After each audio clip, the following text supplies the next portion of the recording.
Chris Evans MCU में वापस आने वाले हैं और हम ये ऑलरेडी एक वीडियो में डिस्कस कर चुके हैं कि वो अपने रिटर्न में कौन सा कैरेक्टर प्ले कर सकते हैं। बिकॉज उनका रिटर्न तो डूम्सडे में कंफर्म कर दिया गया है, बट अभी ये रिवील नहीं किया गया है कि वो कैरेक्टर कौन सा होगा। बट आज हमें एक न्यू रिपोर्ट मिली है जहां पर स्कूपर जेफ स्नाइडर ने हॉट माइक पॉडकास्ट में ये रिवील किया है कि क्रिस इवांस डूम्सडे में नोमैड का रोल प्ले करने वाले हैं। उन्होंने इस पॉडकास्ट में ये एक्सप्लेन भी किया कि नोमैड स्टीव रॉजर्स की एक अल्टरनेट आइडेंटिटी है जिसे वो कैप्टन अमेरिका के कॉस्ट्यूम एंड टाइटल को छोड़ने के बाद अडेप्ट करता है, और ऐसा कुछ हमें captain America brave new world में भी देखने को मिल सकता है। एंड हम उनके स्टेटमेंट को सीरियसली इसलिए लेंगे बिकॉज आरडीजे के as the Doctor Doom announce होने से कुछ महीने पहले ही उन्होंने बता दिया था कि आरडीजे एमसीयू में वापस आने वाले हैं एंड वो डॉक्टर डूम का रोल प्ले करेंगे।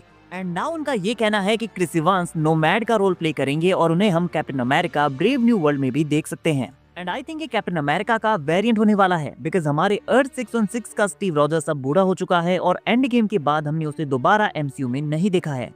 तो इस चीज के चांसेस ज्यादा हाई हैं कि ये कैप्टन अमेरिका का कोई वेरिएंट होने वाला है जो कि नोमैड बनकर एंट्री लेगा। हाँ, एक और ऑप्शन है कि हमारे वाले मेन टाइमलाइन के स्टीव रॉजर्स को हल्क वाली टाइम मशीन से दोबारा यंग किया जा सकता है, बट यहाँ उसका एज अ नोमैड वापस आना सेंसिबल नहीं होगा।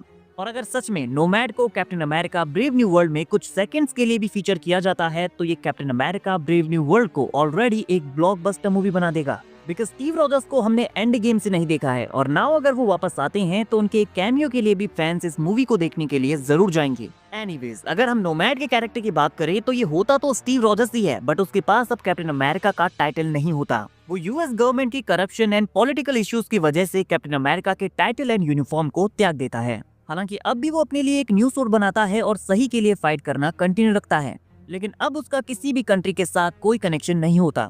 एंड हमें ये बताया गया है कि ये कैरेक्टर डूम्सडे में अपीयर होगा, लेकिन अगर nomad captain America brave new world में अपीयर होता है तो उसका यहाँ क्या रोल होगा। हालांकि captain America brave new world में इस कैरेक्टर का अपीयर होना कंफर्म नहीं है, लेकिन मूवी में काफी सारे चेंजेस किए गए हैं तो इससे हम ये अज्यूम कर सकते हैं कि शायद क्रिस इवांस के नोमैड वाले पार्ट को मूवी में कहीं पर ऐड किया जाए। बट क्वेश्चन ये है कि वो पार्ट एक्चुअल में होगा क्या, because captain America brave new world में ऑलरेडी काफी सारी न्यू एलिमेंट्स को ऐड किया जाने वाला है और ऐसे में यहाँ पर नोमैड को भी मूवी में ऐड कर देना एक अच्छी चॉइस नहीं होगी। लेकिन फिर भी अगर नोमैड को यहाँ पर ऐड किया जाता है तो ये डेफिनेटली मूवी का एंड क्रेडिट सीन होगा। And Captain America Civil War के बाद कैप्टन को काइंड ऑफ इसी सिचुएशन में दिखाया गया है जहां गवर्नमेंट से अलग होने के बाद वो कॉमिक्स वाला ब्लैक नोमैड सूट पहन लेता है, बट एंड में वो वापस भी आ जाता है जहां वो एंड गेम में सैम को अपनी शील्ड देता है। सो बेसिकली उसने कैप्टन अमेरिका के रोल को अपना लिया था और इसे सैम को दे दिया था। सो टेक्निकली हमें एमसीयू में सिविल वॉर से इन्फिनिटी वॉर के बीच का Captain America as a nomad दिखाया गया है। तो मे बी स्टीव रॉजर्स के इस मल्टीवर्सल वेरिएंट को फिर से एमसीयू में उसी जगह से पिक किया जा सकता है जहां ये वाला वेरिएंट अब भी अपने इन्फिनिटी वॉर से पहले वाले फेज में होगा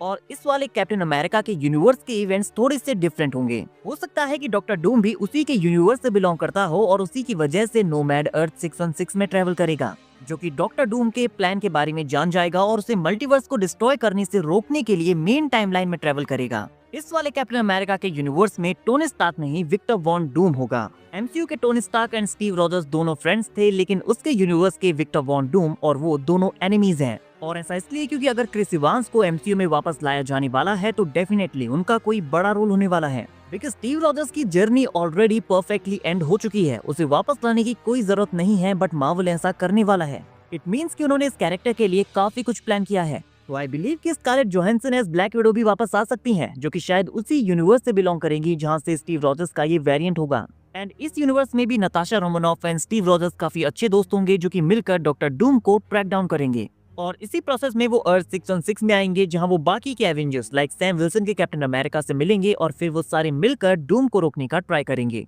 हालांकि स्कारलेट जोहानसन ब्लैक विडो अभी कंफर्म नहीं है, but Chris Evans definitely Doomsday में आने वाले हैं और इस कैरेक्टर का मल्टीवर्स सागा में एक बड़ा रोल होगा।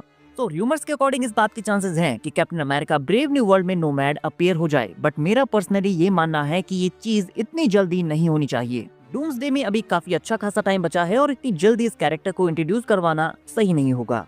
और अगर ऐसा होता है तो आई रियली होप कि इसे एंड क्रेडिट सीन में दिखाया जाए जहां पर इस कैरेक्टर को हल्का सा टीज किया जाएगा एंड दैट्स इट। बट अगर हम इन सारे डॉट को कनेक्ट करके चलें तो एक बात तो क्लियर है कि मार्वल इन सारे कैरेक्टर्स को एक आखिरी बार फिर से रिबिल्ड करवाने वाला है। हमारे ओजी एवेंजर्स को एक बार फिर से हम स्क्रीन पर देखने वाले हैं। नाउ गाइस, आपके अकॉर्डिंग क्रिस इवांस के नोमैड के कैरेक्टर को एमसीयू में कहां पर फिट किया जा सकता है और अगर इसे captain America brave new world में ऐड किया जाता है तो इसे कहां पर ऐड किया जाना चाहिए? क्या स्टीव रॉजर्स का मल्टीवर्सल वेरिएंट होना चाहिए या हमारे ओल्ड स्टीव रॉजर्स को फिर से यंग करके नोमैड बनाना चाहिए? आई पर्सनली थिंक कि स्टीव रॉजर्स का मल्टीवर्सल वेरिएंट होगा तो ये ज्यादा सेंसिबल होगा। वीडियो अगर अच्छी लगी हो तो वीडियो को लाइक और चैनल को सब्सक्राइब करना ना भूलें, बिकॉज मार्वल रिलेटेड अपडेट्स हम डेली लाते रहते हैं।